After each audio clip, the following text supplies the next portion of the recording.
Hi అండి. So, తక్కువ income ఉన్న వాళ్ళకు టర్మ్ ఇన్స్యూరెన్స్ తీసుకోవడం అనేది ఇన్ని రోజులు కొంచెం ఛాలెంజింగ్‌గా ఉండేది. సో, ఆ విషయాన్ని దృష్టిలో పెట్టుకొని టాటా ఏఐఏ లైఫ్ ఇన్స్యూరెన్స్ ఒక మంచి పాలిసీని ఇంట్రొడ్యూస్ చేసింది. ఆ ప్లాన్ పేరేంటంటే గనక మహారక్ష సుప్రీం సెలెక్ట్. సో, ఈ ప్లాన్‌లో మినిమమ్ ఇన్‌కమ్ రూ. 3,00,000 ఉండాలి. సో, అంటే ఎలా? వాళ్ళ అకౌంట్‌లో ఐదర్ సాలరీ పర్సన్స్ అయితేనేమో వాళ్ళ అకౌంట్‌లో ఆ అమౌంట్ అనేది క్రెడిట్ అవ్వాలి. సంవత్సరానికి రూ. 3,00,000. లేదు 3 బిజినెస్ పర్సన్స్ అయితే గనక 3 సంవత్సరాల ఐటీఆర్ ఉండాలి. నేను ఒకటేసారి 3 సంవత్సరాల ఐటీఆర్ ఫైలింగ్ చేస్తాను. నాకు టర్మ్ ఇన్స్యూరెన్స్ వస్తదా అనంటే రాదండి. మీరు ఫైలింగ్ చేసిన డేట్‌కి మళ్ళీ నెక్స్ట్ ఫైలింగ్‌కి మధ్యలో కనీసం 6 నెలల గ్యాప్ ఉన్నప్పుడే మీకు ఆ ఫైలింగ్ అనేది వ్యాలిడిటీలోకి వస్తుంది. సో, అలా రూ. 3,00,000 ఇన్‌కమ్ ఉన్నవాళ్ళు సాలరీ పర్సన్ అయినా సరే, సెల్ఫ్ ఎంప్లాయిడ్ బిజినెస్ ఏదైనా సరే వాళ్ళు రూ. 3,00,000 ఇన్‌కమ్ ప్రూఫ్ ఉన్నవాళ్ళు ఈ ప్రోడక్ట్‌కి ఎలిజిబుల్. అండ్ ఎడ్యుకేషన్ విషయానికి వచ్చినప్పుడు మనకు 12th అండ్ అబోవ్ అంటే ఇంటర్మీడియేట్ అండ్ అబోవ్ ఉన్న వాళ్ళందరూ కూడా ఈ ప్లాన్‌కి ఎలిజిబుల్. అండ్ నెక్స్ట్ వచ్చేసి ఈ ప్లాన్ తీసుకునే వాళ్ళకు ఖచ్చితంగా కంపెనీ మెడికల్ టెస్ట్ అనేది అటెండ్ అవ్వాల్సి ఉంటుంది. ఆ మెడికల్ టెస్ట్‌కు సంబంధించిన ఖర్చు అనేది కంపెనీయే భరిస్తుంది. అండ్ నెక్స్ట్ ఇంకొకటి వచ్చేసి ఎంతవరకు కవరేజ్ తీసుకోవచ్చు? రూ. 25,00,000 నుంచి రూ. 1,99,00,000 వరకు మీరు ఇన్సూరెన్స్ కవరేజ్ అనేది తీసుకోవచ్చు. మరి నాకు రూ. 3,00,000 ఉంది కదా! నేను 1,50,00,000 తీసుకుంటాను అనంటే అలా అవ్వదండి. మీ ఇన్‌కమ్‌ని బట్టి, మీ ఏజ్‌ని బట్టి. ఫర్ ఎగ్జాంపుల్ ఇప్పుడు మీ వయసు 18 సంవత్సరాల నుంచి 30 సంవత్సరాల వరకు ఉందననుకోండి. మీ ఇన్‌కమ్ ఫర్ ఎగ్జాంపుల్ ఇక్కడ మనము ఒక రూ. 3,00,000 అనుకుందాము.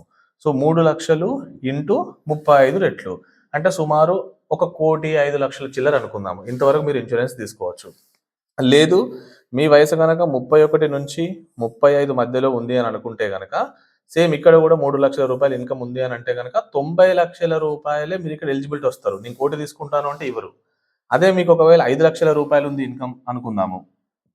సో, అప్పుడు 5 ఇంటూ 3 ఎంతవుతుంది? 1,50,00,000 అవుతుంది. సో, 1,50,00,000 వరకు మీరు తీసుకోవచ్చు. సో, ఆ విధంగా మీ వయసును బట్టి ఇక్కడ మీ వయసు స్లాబ్ పెట్టాను 36-40 అయితే మీ ఇన్‌కమ్ ఇంటూ 25 రెట్లు. ఇక్కడ 41 సంవత్సరాల నుంచి 45 సంవత్సరాల వయసున్న వాళ్ళకు 20 రెట్లు. 46-50 15 రెట్లు. 51-55 వరకు 10 టైమ్స్ 10 టైమ్స్ తీసుకోవచ్చు. 56-60 సంవత్సరాలు ఉన్నవాళ్ళు 5 టైమ్స్ తీసుకోవచ్చు. సో, ఇక్కడ మీకు ఒక చిన్న విషయం అర్థం కావాలి. మీరు చూడండి ఇక్కడ మీరు తక్కువ ఏజ్ ఉన్నప్పుడు మీ ఇన్‌కమ్‌కి మల్టిప్లై పెరుగుతుంది. మీ ఏజ్ పెరుగుతున్న కొద్దీ ఇక్కడ ఇన్సూరెన్స్ కవరేజ్ అనేది తగ్గిపోతుంటది. అంటే ఆఫ్‌కోర్స్ మన సాలరీ కూడా పెరుగుతది అనుకుందాము. కానీ తక్కువ సాలరీ ఉన్న వాళ్ళకి ఏంటంటే గనక ఎర్లీ స్టేజ్‌లో గనక మీరు పాలిసీ తీసుకున్నట్టయితే తక్కువ ప్రీమియం పడుతుంది. హెల్త్ ఇష్యూస్ ఏమీ ఉండవు. మీకు ప్రీమియం కూడా తక్కువలో కవర్ అయిపోతుంది. ఎందుకంటే ఇక్కడ మెడికల్ టెస్ట్ మ్యాండేటరీ కాబట్టి మీ ఏజ్ పెరుగుతున్న కొద్దీ ఏమవుతది బీపీ గాని, డయాబెటిక్ గాని ఇంకేదైనా ఇష్యూస్ వచ్చాయనుకోండి, మనకు పాలిసీ అనేది ఇవ్వడానికి ఛాన్సెసే ఉండవు కొన్ని సార్లు. తక్కువ ఏజ్ పర్సన్స్‌కి 35 లోపు బీపీ గాని, డయాబెటిక్ వచ్చాయననుకోండి, చాలా కంపెనీలు అసలు ఏ పాలిసీస్ కూడా ఇవ్వవు. సో, కాబట్టి మీరు హెల్తీగా ఉన్నప్పుడే టర్మ్ ఇన్స్యూరెన్స్ తీసుకొని మిమ్మల్ని నమ్ముకున్న మీ కుటుంబాన్ని ప్రొటెక్షన్ చేయండి. సో, ఈ వీడియో మీకు ఎవరైతే పంపించారో వాళ్ళకి మీ డేట్ ఆఫ్ బర్త్ పంపించి ఒకసారి కొటేషన్ ఎంత పడుతుంది అనే విషయం తెలుసుకోండి. So, thank you.